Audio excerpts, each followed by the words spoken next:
उसको कड़ी से कड़ी सजा दिलाई जाए, उसको फांसी दी जाए और उसके घर पे बिल्डोजर चलाया जाए ताकि ये परिवार यहाँ न रह पाए, क्योंकि वो सब भाई सही नहीं है यहाँ पे। अच्छा, जितने भाई सारे भाई ऐसे ही सब ये लोग यही करते हैं, सब उल्टे सीधे काम। बिल्कुल वो परिवार सही नहीं है। उनके घर पे बिल्डोजर चलाया जाए और उसको दिलदार को फांसी होनी चाहिए जी। हमें योगी सरकार से दरखास्त है, बहुत उम्मीदें हैं कि उसको दिलदार को फांसी हो, फांसी हो। जब हमको सुकून मिलेगा। हमारा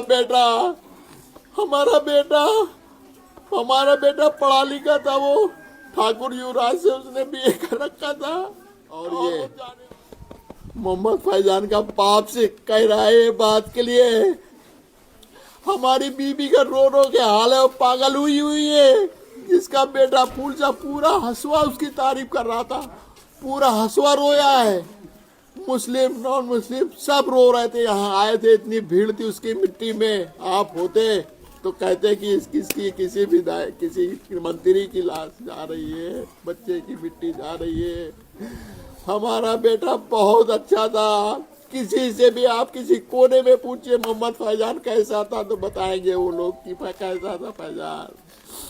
हमको बस मानने योगी आदित्यनाथ जी से यही गुजारिश है कि उसको दिलदार को फांसी हो, उसको फांसी दी जाए जब हमको तसल्ली मिलेगी।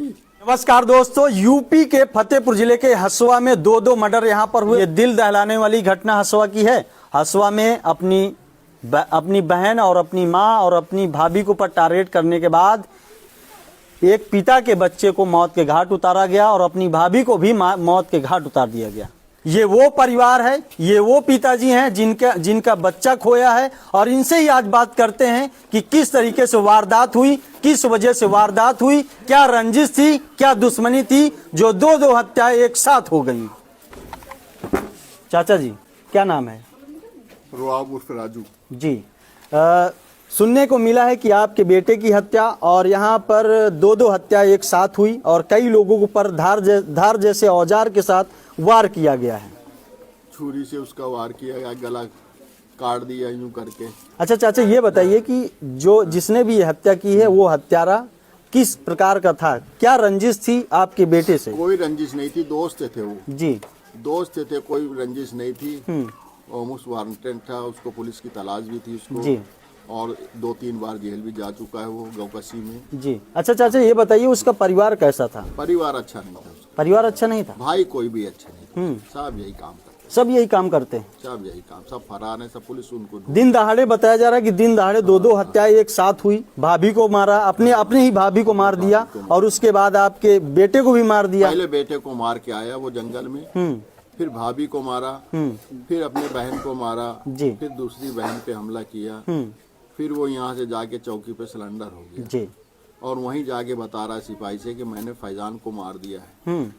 तो यानी कि यहाँ से ऐसी वारदात करने के बाद प्रशासन के पास अपने आप ही वो आगे सिलेंडर कर दिया। हाँ, वहाँ पे सिलेंडर कर दिया और वहाँ बताया चौकी में कि मैंने फैजान को मार दिया है, फला जगह पड़ा हुआ है। फिर वहाँ के सिपाही ने प्रधान जी के पास फोन किया, राशिद प्रधान है जी। वो यहाँ आए, पूछे फैजान कहाँ है, फैजान कहाँ है। फोन लगाया गया तो उसका फोन उठ नहीं रहा था जी। जब जाके देखा गया वहाँ तो जंगल में वो पड़ा हुआ था और खत्म हो चुका था। ब्लड बहुत निकल चुका, उसकी गर्दन कटी हुई थी। हम थे नहीं, हमारा भाई मौके पे पहुंचा, मोहम्मद समीम। उसने हमको वहीं से फोन किया कि भाई ऐसी सी बात हो गई। हमारे पैरों के नीचे से जमीन निकल गई सुनते ही कि हमारा बेटा 28 साल का सऊदी जाने वाला था इसी 15 दिन के अंदर और ये घटना हो गई। फिर वहाँ से हम आए तो जब तक बॉडी पोस्टमार्टम के लिए जा चुकी थी जी। चाचा, उत्तर प्रदेश सरकार से क्या गुहारें हैं? ऐसे लोगों को क्या सजा मिलनी चाहिए? सरकार से माननीय मुख्यमंत्री योगी आदित्यनाथ जी से हमारी यही गुजारिश है, यही निवेदन है कि दिलदार ने जो किया है उसको फांसी होनी चाहिए, बिल्कुल भी फांसी होनी चाहिए और उसके घर पे बिल्डोजर चलना चाहिए जी। हमारी माननीय योगी जी से ये निवेदन है, ये दरखास्त है। और ये मोहम्मद फैजान का बाप से कह रहा है ये बात के लिए। हमारी बीबी का रो रो के हाल है, वो पागल हुई हुई है। जिसका बेटा फूलचा पूरा हसुआ उसकी तारीफ कर रहा था, पूरा हसुआ रोया है। मुस्लिम नॉन मुस्लिम सब रो रहे थे, यहाँ आए थे, इतनी भीड़ थी उसकी मिट्टी में। आप होते तो कहते कि इसकी किसी विधायक किसी मंत्री की लाश जा रही है, बच्चे की मिट्टी जा रही है। हमारा बेटा बहुत अच्छा था। किसी से भी आप किसी कोने में पूछिए मोहम्मद फैजान कैसा था तो बताएंगे वो लोग कि कैसा था फैजान। हमको बस मानने योगी आदित्यनाथ जी से यही गुजारिश है कि उसको दिलदार को फांसी हो, उसको फांसी दी जाए जब हमको तसल्ली मिलेगी, जब हमको ऐसे दरिंदे के ऊपर ऐसी सजा होनी चाहिए कि दोबारा वो यहाँ पर घूम ना पाए। ऐसी ऐसी जगह वार किया है, कई लोगों के ऊपर वार किया है, 3 से 4 लोगों की, यानी कि अपनी बहन को ही वार किया है, अपनी भाभी को ही टारगेट किया है। और ये वो पिता हैं जिनके बच्चे के साथ गला काट कर हत्या की गई है। और वो शख्स इतना घिनौना और इतनी गंदी सोच रखता है कि अपनी बहन के ऊपर वार करता है, जानलेवा हमला, और अपनी मां के ऊपर जानलेवा हमला करता है, और अपने ही भाभी का गला काट के मौत के घाट उतार देता है। और ये हसुआ ब्लॉक के, हसुआ कस्बे के प्रधान, इनसे भी बात कर लेते हैं कि ये कौन से सोच के लोग हैं कि यहाँ पर किस तरीके से एक परिवार के बच्चे को मार कर गिरा दिया जाता है, एक अपने ही भाभी को मार कर गिरा दिया जाता है, एक अपनी ही मां को मौत के घाट उतारने की पूरी कोशिश की जाती है, अपनी बहन को भी मारने की कोशिश की जाती है। क्या नाम है प्रधान जी? जी मेरा नाम मोहम्मद राशिद रायनी जी, प्रधान हसुआ। हसुआ के प्रधान हैं। आपको पता है कि यहाँ पर क्या चलता है और क्या क्या होता है। तो ये किस प्रकार का व्यक्ति था जो इनके बच्चों को मार गिराया और अपनी भाभी को मार गिराया, अपनी बहन को परवार किया, अपनी माँ के ऊपर वार किया? कौन सा व्यक्ति ऐसा कर सकता है कि अपनी माँ और अपनी बहन के ऊपर टारगेट करे, अपनी भाभी के ऊपर टारगेट करे, अपने दोस्त के ऊपर टारगेट करे? इसके ऊपर पहले भी कई मुकदमे थे जी।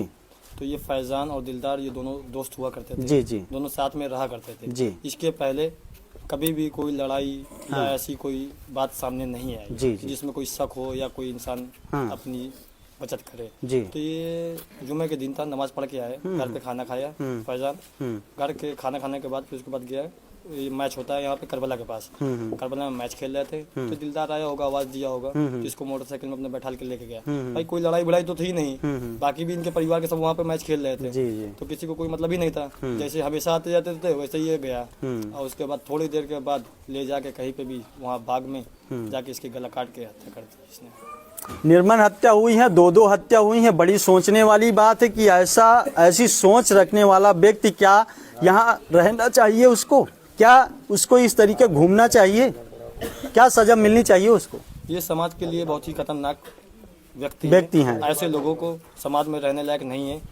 ये इनके परिवार की भी मांग है और मेरी भी मांग है और पूरी ग्राम सभा हसुआ की भी मांग है कि ऐसे लोगों को समाज में रहना चाहिए। माननीय मुख्यमंत्री योगी आदित्यनाथ जी से मेरी यही गुजारिश है और बाकी मेरे ग्राम सभा की, इनके परिवार की, सबकी गुजारिश है कि इसको फांसी की सजा हो। बाकी ऐसे लोगों को समाज में रहने लायक नहीं।